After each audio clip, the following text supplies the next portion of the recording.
well, are you up next, I think? I hope you are. I believe that we should be engaging with people, all of us, including the trust, to get people to come out to vote, to come out and listen to what's going on. In a democracy, we have representation by population. There's 15,000 people, I understand, on this island. You have 2 trustees. There's maybe 700 people on Galliano. We have 2 trustees. There's about 300 people on Saturna. You have 2 trustees. How can this possibly be considered representation by population? I don't want somebody from Salt Spring telling people on Galliano what they should be doing. I believe that we have to get back to the local governments.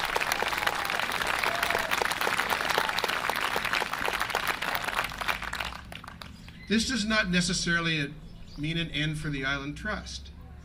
I believe that every single island should be incorporated. I believe that every single island should be in charge of their local affairs, their local planning.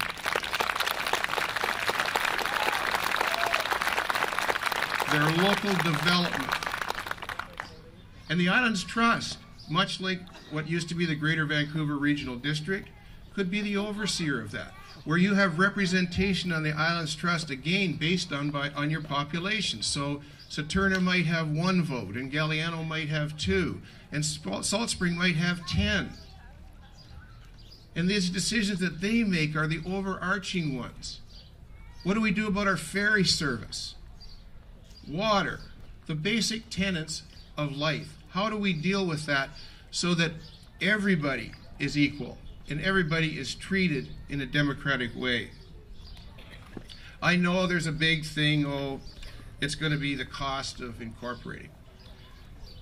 Well, we're paying $6 million a year to the trust. $6 million a year. That's a lot of money for what is effectively about 25,000 people. So maybe we could take some of that money and we could talk to the provincial government and we could talk about how we incorporate, how we make this work. I haven't even dealt with the lack of appeal process within the trust. Almost any organization, any governance system that you see has a built-in appeal process. The only way you can appeal here is to end up in court. And we see families, long-standing families. On Galliano, I'm familiar with long-standing families that have been there for years, having to go to court to fight for the land that they've been on for generations because somebody decides, oh, you can't have a house there. There's been a house there for as long as that family's lived there.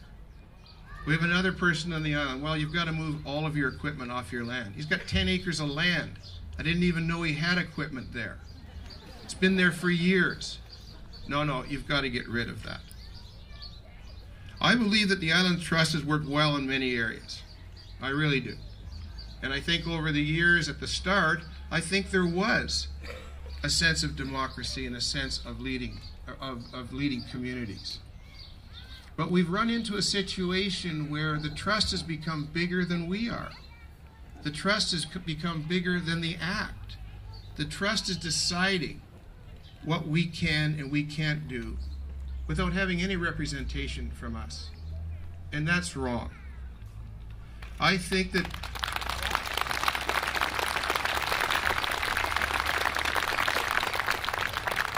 there's a number of starting points that we should be looking at.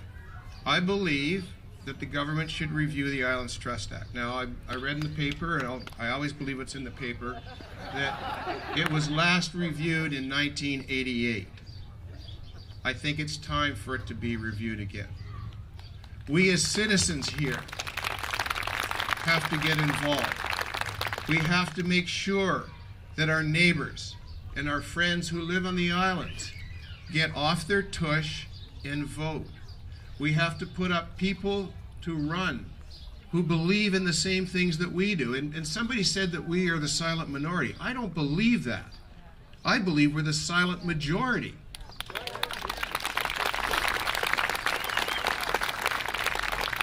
And so it's simply not enough to just come out here today. It's simply not enough to just sign a petition. You must be involved in your community. You must get people of like minds to come and think together. And I think that you'll then see it develop. I would be quite happy to have people from the Trust here, and I'm sure there are, meeting with us and sitting down and talking to us and saying, you know, how should we do this? How can we go about that? How do we keep an employer like Salt Spring Coffee, the third largest employer in this island? How do we work to keep that company here? And I don't know that that happened.